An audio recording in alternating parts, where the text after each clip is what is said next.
Hello friends, welcome to रिकैप्टन एम। आज हम आपके लिए लेकर आए हैं विचर सीजन 3 के पार्ट 5 को। ये दुनिया तेजी से बदल रही है और यहाँ रहने वाले इंसान, जादूगर और एल्फ अपने वजूद को बनाए रखने के लिए सदियों से जंग कर रहे हैं। पर इंसान अब एल्फ से ज्यादा ताकतवर हो चुके हैं, इसलिए इंसान इन एल्फ को मार मार कर खत्म होने की कगार पर ले आए हैं। इंसान आपस में भी लड़ रहे हैं। निल्फगार्ड राज्य सबसे ताकतवर और बेरहम राज्य है, जिसने पहले सिरी को हासिल करने के लिए उसके राज्य सिंट्रा पर हमला करके उसे तबाह कर दिया। पर सिरी इसके हाथ नहीं आई, क्योंकि गेराल्डी इसकी हिफाजत करने की कसम खाई है और निल्फगार्ड अब पूरे उत्तर पर कब्जा करना चाहता है। इसलिए इसने एल्फ से हाथ मिलाया ताकि ये इनकी मदद से पूरे उत्तर को जीत सके। लेकिन जादूगरों की बिरादरी निल्फगार्ड के इस ख्वाब को चकनाचूर करने की ताकत रखती है, इसलिए इसने जादूगर बिरादरी के एक ताकतवर जादूगर वेल्गाफोर्ड को अपने साथ मिलाया, जिसने एल्फ को जादूगरों के ठिकाने एरतुजा में घुसने में मदद की और एल्फ ने आते ही इन सभी जादूगरों पर हमला कर दिया। पर जादूगर भी अपने घरों और वजूद को बचाने के लिए आखिरी सांस तक इन एल्फ से लड़ते हैं। हालांकि एल्फ के पास भी जादुई शक्तियां होती है, पर तभी जादूगरनी तिसाया एल्फ की रानी फ्रेंचिस्का को मारने की कोशिश करती है, पर उसके पति बीच में आ जाता है, जिसके मरने पर फ्रेंचिस्का गुस्से से आग बबूला हो जाती है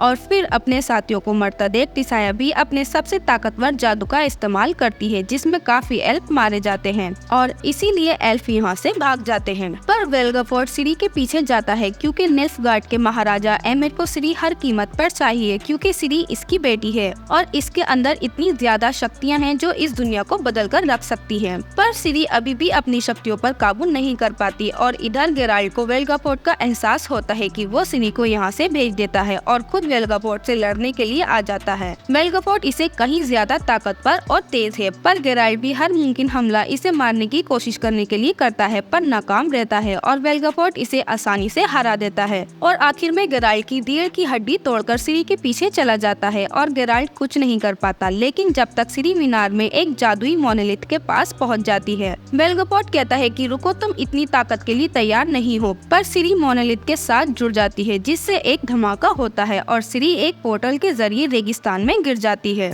और इधर हम देखते हैं कि खूनी जंग में एरतुजा तबाह हो चुका है और यहाँ लाशों के बीच गेराल्ड का दोस्त येसिकर सिरी को ढूंढ रहा है। पर तभी इसे एक कमरे में रेडियन राजा का भाई मिलता है, जो येस्केर को बताता है कि हमें खबर मिली थी वेल्गाफोर्ड निल्फगार्ड के साथ मिला हुआ है, इसलिए मैं डिक्स्टर के साथ उसे कैद करने आया था। पर उन एल्फ ने आकर सारा खेल बिगाड़ दिया। लेकिन अब दूसरी जंग शुरू हो चुकी है। तभी येस्केर इससे कहता है कि ये खुफिया रास्ते का पता है, जल्द ही यहाँ से निकल जाओ, क्योंकि जो जंग चल रही है वो उस कहर के सामने कुछ भी नहीं है जो गेराल्ड बरसाएगा जब वो सिरी को ढूंढने के लिए आएगा। और बाहर आते ही येस्केर को येनिफर जादूगरनी मिल जाती है, जो गेराल्ड से प्यार करती है और ये येस्केर को बताती है कि गेराल्ड की हालत बहुत खराब है। बेनीगोल्ड उसे इलाज के लिए जंगल में ले गई है। और इधर ब्रोकलिन के जंगल में हम गेराल्ड को देखते हैं, जिसकी हालत बहुत खराब है, पर यहाँ के आदिवासी इसका इलाज शुरू कर देते हैं। और इधर जब सिरी को होश आता है तो वो खुद को इस तरह रेगिस्तान में पाती है और ये गेराल्ड और येनिफर को आवाज लगाती है, पर कोई फायदा नहीं है। तभी ये अपने ठसके हुए हाथ को झटका देकर ठीक करती है। तभी हम इसके पीछे एक साये को देखते हैं, जिसे सिरी देख नहीं पाती और फिर ये यहाँ से निकलने के लिए रेगिस्तान को पार करना शुरू कर देती है। पर ये रेगिस्तान बहुत बड़ा है, सिरी को इसका कोई अंत दिखाई नहीं देता। और इधर ब्रोकलिन के जंगल में येसिकर भी गेराल्ड को ढूंढते हुए आ जाता है। तभी मिल्वा बताती है कि इसकी हालत बहुत खराब है और फिर येसिकर अपने दोस्त को इस हालत में देखकर रोने लगता है। पर गेराल्ड इसे सिरी के बारे में पूछता है, जिस पर ये बताता है कि सिरी लापता है और येनिफर उसे ढूंढ रही है। वो जल्द ही निल्फगार्ड के सम्राट के हाथ लग सकती है। और इधर घंटों चलने के बाद सिरी भी एक जगह रुक जाती है और अब तक इसकी खाल भी झुलसने लगती है, पर फिर भी सिरी हार नहीं मानती।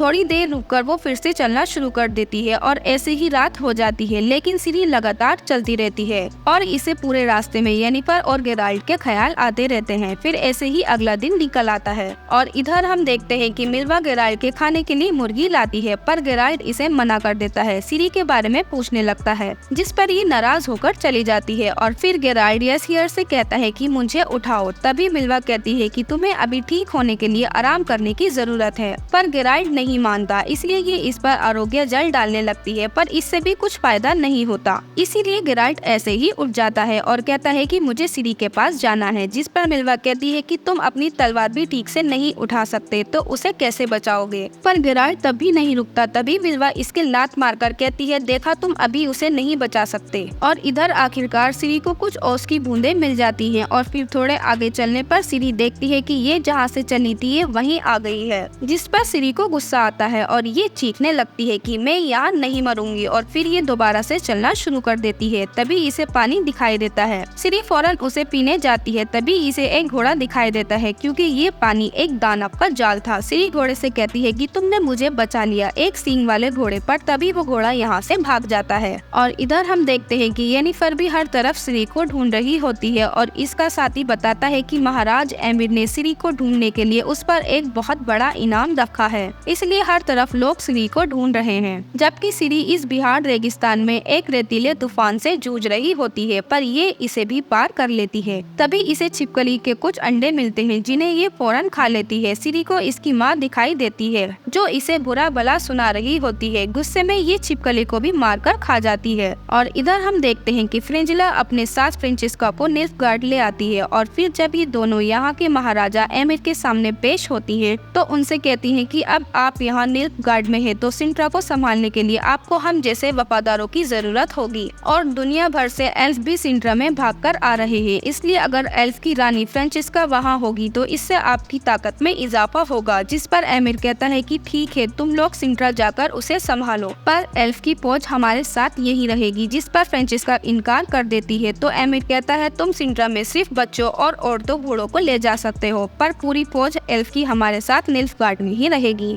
या तो वो हमारे साथ मिलकर उत्तर को जीतने के लिए लड़ेंगे या फिर हमसे बगावत करते हुए मारे जाएंगे। वैसे भी एल्फ बहुत कुर्बानी दे चुके हैं, उन्हें जाया मत करो। और इधर इतने समय से रेगिस्तान में चलते हुए सिरी को भ्रम होने लगता है और फिर रात होते ही इसके सामने वही साया आता है, जो इससे कहता है कि तुम बहुत खास हो, अपनी शक्तियों को पहचानो, परिवार तुम्हारी कमजोरी है, तुम्हारे माता पिता खुद मर गए जबकि मुझे अपने वालों को मारना पड़ा, हम दोनों ही राजकुमारियां हैं। और तभी ये गायब हो जाती है और फिर सिरी एक और रात रेगिस्तान में बिताती है। सुबह होते ही इसके सामने वही घोड़ा आ जाता है, जो सिरी को अपने साथ एक पेड़ वाली जगह पर ले जाता है, जहाँ पेड़ के पास खोदने पर इसे आखिरकार पानी मिल ही जाता है, जिसे पीकर इसकी जान में जान आ जाती है। और फिर ये सिरी को अपने साथ साथ रेगिस्तान के बाहर की तरफ ले जाने लगता है। और अब सिरी हर चीज खाकर इस रेगिस्तान में जिंदा रहने की कोशिश करती है। जबकि इधर लिडेनिया के राजा अपने सलाहकार से कहते हैं कि तुम एरतुजा, वेलगफोर्ट और जादूगरों को कैद करने गए थे, पर हार कर वापस आए हो। जिस पर डिक्स्टर कहता है कि सब कुछ प्लान के मुताबिक ही चल रहा था, पर एंड वक्त पर आकर एल्फ और विचर ने खेल बिगाड़ दिया। जिस पर राजा कहते हैं कि मैंने तुमसे कहा था मुझे वो लड़की सिरी चाहिए, पर तुम वो काम भी नहीं कर पाए, और इसलिए अब मेरी प्रजा का भरोसा मुझ पर से डगमगा रहा है, इसीलिए किसी को तो इसकी कीमत चुकानी होगी। इस सब का इल्जाम फ्लीपर पर डालकर उसे मार दो। और जल्द ही सिरी को इसकी नानी का भ्रम होने लगता है, जो कहती है कि तुम्हें लोग अपने मतलब के लिए इस्तेमाल करते हैं और तुम्हारे अपने मरते जा रहे हैं। आने वाली जंग के लिए तुम क्या तैयारी कर रही हो? जिस पर सिरी कहती है कि आपने हजारों एल्फ का खून बहाया और अपनी सनक में सिंट्रा को तबाह कर दिया। सिरी जब गुस्से में इसके मुक्का मारती है तो वो पत्थर पे लगता है, क्योंकि ये बस सिरी का भ्रम है। और इधर हम देखते हैं कि गेराल्ड खुद को ठीक करने के लिए अपनी ट्रेनिंग शुरू कर देता है, ताकि ये जल्द से जल्द सिरी तक पहुंच सके।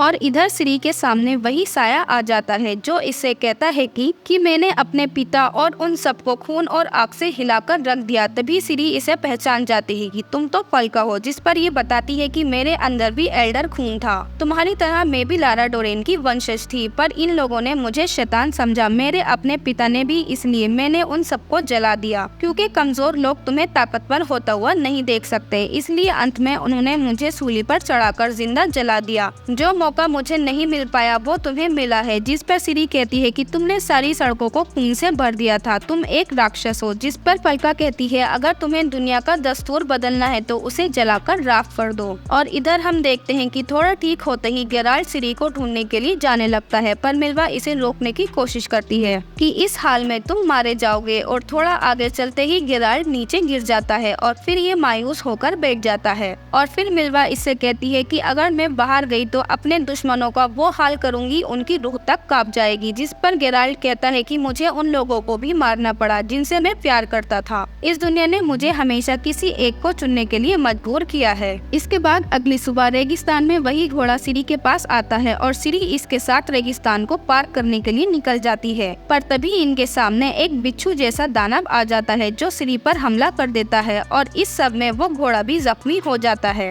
इसलिए सिरी अब गुस्से में इस दानव से लड़ने लगती है और ये इसके ऊपर चढ़कर इसी के कवच से इसे मार गिराती है। पर ये देखती है कि ये घोड़ा अब बच नहीं पाएगा और थोड़ी देर बाद सिरी देखती है कि इसमें जहर फैलने लगा है। तभी इसके सामने फिर से फलका आ जाती है और वो इससे कहती है कि आग के जादू का इस्तेमाल करो और अपने दोस्त को बचा लो। पर सिरी कहती है कि नहीं, आग का जादू बहुत खतरनाक है। पर फलका कहती है कि तुम्हारे पास बस यही एक रास्ता बचा है, जिस पर सिरी इस घोड़े को बचाने के लिए आग के जादू का इस्तेमाल कर देती है, जिससे ये घोड़ा ठीक होकर यहाँ से भाग जाता है। फलका कहती है कि अब तुम्हें किसी की जरूरत नहीं है, तुम्हारे अपने तुम्हारी कमजोरी है। तुम्हारी ये ताकत श्राप नहीं वरदान है, जिसके लिए लारा डोरेन मारी गई और मुझे जिंदा जलाया गया। पर तुम हम सबसे अलग हो, अपनी शक्तियों को पहचानो, तुम्हारा बदला ही इंसाफ होगा। तुम्हारे अपने भी तुम्हें धोखा देंगे, तुम्हें किसी की जरूरत नहीं है क्योंकि तुम्हारा ये वरदान श्राप बनेगा। जिस पर सिरी कहती है नहीं, मैं अपने अपनों को नुकसान नहीं पहुंचाऊंगी, मैं अपनी शक्तियों को त्यागती हूँ। इसके बाद जब सिरी को होश आता है तो इसे कुछ लुटेरे घेर लेते हैं और कहते हैं कि इसी लड़की की नीलगार्ड को तलाश है। और इधर गेराल्ड के पास येनिफर भी आ जाती है और इससे कहती है कि मैं सिरी को नहीं ढूंढ सकी। गेराल्ड कहता है कि गलती मेरी है, मैं सिरी की रक्षा नहीं कर पाया, पर मैं वेल्गापोर्ट से बदला जरूर लूंगा। तभी येनिफर बताती है कि सुना है महाराज एमिर को सिरी मिल गई है और सिरी को वो लोग नीलगार्ड ले जा रहे हैं। गेराल्ड कहता है कि मुझे जल्दी से ठीक कर दो येनिफर, तुम ये कर सकती हो। और फिर येनिफर अपनी जादुई शक्तियों से गेराल्ड के सारे जख्म भरकर इसे ठीक कर देती है। और इधर हम रेडियनिया में देखते हैं कि राजा का भाई भी इसके पास आ जाता है, जिसे देखकर ये बहुत खुश हो जाता है और कहता है कि तुम्हें कुछ हुआ तो नहीं, क्योंकि ये काफी नाजुक है। तभी राजा कहता है कि जाओ पहले नहा लो, फिर आराम से बात करते हैं। और इधर डिक्स्टार भी फिलिपा से कहता है कि राजा ने तुम्हें मारने के लिए बोला है, जिस पर फिलिपा कहती है कि मैं जानती हूँ, इसलिए उसका इंतजाम कर दिया है, क्योंकि अपने साथी से इन्होंने राजा को ही मरवा दिया है, क्योंकि रेडियनिया पर असली कब्जा तो इन दोनों का ही है, राजा तो बस नाम का था। और डिक्स्टार कहता है कि राजा का कातिल हरगिज नहीं बचेगा और ये दोनों मिलकर इसके भाई को अगला राजा बना देते हैं, क्योंकि इसकी लगाम इन दोनों के हाथ में ही है। और इधर हम देखते हैं कि गेराल्ड अब जाने के लिए पूरी तरह से तैयार है, पर उससे पहले ये यहाँ के योद्धाओं से लड़कर खुद को परखना चाहता है। और हम देखते हैं कि गेराल्ड की रफ्तार और ताकत वापस आ चुकी है, ये इनसे काफी तेज अच्छे से लड़ता है। ये दोनों मिलकर भी गेराल्ड को छू नहीं पाते और गेराल्ड एक एक करके इन दोनों को हरा देता है और फिर इन दोनों से कहता है कि यहाँ से चलो येस्केर, अब मैं पूरी तरह से तैयार हूँ। और इधर नीलगार्ड में हम देखते हैं कि महाराज एमिर अपनी सभा में खूब शानो शौकत के साथ सिरी का स्वागत करते हैं। और यहाँ एमिर के साथ वेल्गापोर्ट भी है, जिसका चेहरा पिछली बार सिरी के हमले से जल गया था, पर जल्द ही हम देखते हैं कि ये नकली सिरी है। और महाराज एमिर इससे कहते हैं कि अब तुम अपने घर में हो, तुम्हारा स्वागत है राजकुमारी सिरी। पर ये असली सिरी नहीं है, क्योंकि पिछले पार्ट में हमने देखा था कि वेल्गापोर्ट ने इस बच्ची पर दिमाग का वशीकरण किया था, जिससे ये अपने आप को सिरी समझने लगी थी। पर ये बात वेल्गापोर्ट ने एमिर से क्यों छुपाई, या फिर महाराज भी इस बात को जानते हैं। जबकि इधर असली सिरी को हम एक सराय में देखते हैं, जिसे इनाम के लालच में कुछ लुटेरों ने बंदी बना रखा है। और इसके साथ एक लड़का भी होता है जो सिरी से कहता है कि मेरे लोग जल्द ही यहाँ पहुँचने वाले हैं। और इसी बीच सिरी इन लुटेरों का ध्यान बटाकर चाकू निकाल लेती है। तभी यहाँ इस लड़के के साथी आ जाते हैं जो अव्वल दर्जे के लड़ाकू हैं और ये इन लुटेरों को बड़ी ही बुरी तरह से मारने लगते हैं। और ये लुटेरे इन तेज तर्रार योद्धा का मुकाबला नहीं कर पाते। ये सभी एक बागी दल के सदस्य हैं और इस सब के बीच एक लुटेरा सिरी को ढाल बना लेता है, पर जल्द ही इसके सारे आदमी मारे जाते हैं और फिर ये इसे भी पकड़कर अलग कर देते हैं। सिरी देखती है कि इनमें एक लड़की वो भी है जिसे ये पिछले पार्ट में बाजार में मिली थी और फिर ये इस लुटेरे से कहती है कि तुझे एक मौका देती हूँ, इस लड़की से लड़कर दिखा। और फिर ये सिरी को भी तलवार दे देती है, जिसके बाद लुटेरा जैसे ही हमला करता है तो सिरी उसे काटना शुरू कर देती है। लुटेरा इसे मारने की कोशिश करता है, पर ये सिरी को छू भी नहीं पाता और आखिर में सिरी इसे मार देती है, क्योंकि इसे विचर की ट्रेनिंग खुद गेराल्ड ने दी है। और इधर सरहद पर गेराल्ड देखता है कि नील्फगार्ड के सिपाही हर किसी को रोककर उससे परेशान कर रहे हैं और जब एक गरीब परिवार के पास कब्जा नहीं होता तो ये उससे कहते हैं आजा कोने में। पर तभी गेराल्ड बीच में बोल जाता है, जिस पर ये कहता है कि इस लड़की को मैं घर ले जाऊंगा। तभी गेराल्ड इसे बड़ी बुरी तरह से मारता है और अब इसमें बाकी सिपाही गेराल्ड के गुस्से की भेंट चढ़ जाते हैं और गेराल्ड इन सबको बड़ी बेरहमी के साथ मारने लगता है, क्योंकि जख्मी शेर से ज्यादा खतरनाक कोई नहीं होता। भाड़ में गई निष्पक्षता, अब गेराल्ड पूरी तरह बेकाबू हो चुका है। तभी मिल्वा भी यहाँ आ जाती है और फिर गेराल्ड इस सिपाही से कहता है कि जाकर अपने महाराज एमिर से कह दो, मैं हर हाल में सिरी को बचाकर रहूंगा, इसके लिए चाहे मुझे उसकी फौज से ही क्यों न लड़ना पड़े। इसी बात पर वीडियो को लाइक करो। अब मिल्वा भी इनकी साथी बन चुकी है और फिर ये तीनों सिरी की तलाश में निकल जाते हैं और इसी के साथ विचर का 5th पार्ट यहीं खत्म हो जाता है। अगर आपने इसके बाकी पार्ट्स नहीं देखे हैं तो आप हमारे दूसरे चैनल एक्सप्लेन टेनम पर आपको इसके बाकी सारे पार्ट मिल जाएंगे। पहले इस वीडियो को लाइक करो, चैनल को सब्सक्राइब करो। हम मिलते हैं आपसे नेक्स्ट वीडियो में, तब तक के लिए बाय बाय।